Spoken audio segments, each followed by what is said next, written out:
L'attente et la campagne promotionnelle arrivent à leur terme. Le dernier James Bond, Skyfall, était en avant-première mercredi à Londres et sort vendredi en salle.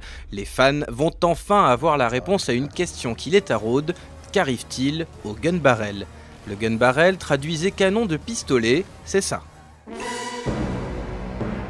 James Bond est visé et le spectateur voit la séquence à travers le canon de l'ennemi. Va-t-il mourir sous nos yeux?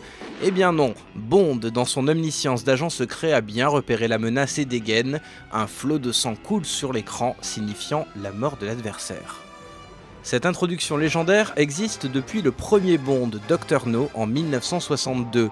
Mais le thème musical original étant utilisé pour le générique, le fond sonore est différent, un mélange de Spoutnik et d'une berceuse pour enfants.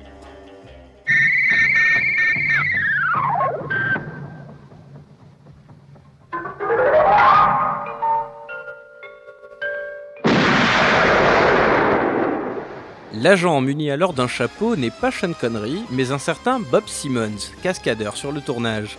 Quant au gun barrel, il s'agit d'un véritable canon de pistolet, photographié par le designer Maurice Binder à l'aide d'un sténopé, une petite boîte photographique qui capte la lumière via un trou minuscule. Au visionnage de ce premier 007, certains y ont également vu un clin d'œil à la scène finale d'un film muet de 1903, Le vol du Grand Rapide.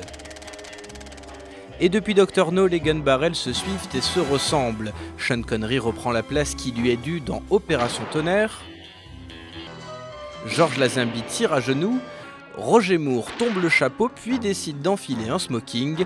Brosnan inaugure un gun barrel entièrement numérique qui brille en se déplaçant et réussit la prouesse de tirer directement dans le canon de l'adversaire dans Meurt un autre jour. Un sacré bon tireur ce Brosnan et un pistolet ennemi particulièrement solide pour encaisser le choc. Le changement dans la continuité donc jusqu'en 2006 et l'arrivée de Daniel Craig, et là, sacrilège, le reboot de la franchise snob la tradition et intègre la séquence au scénario.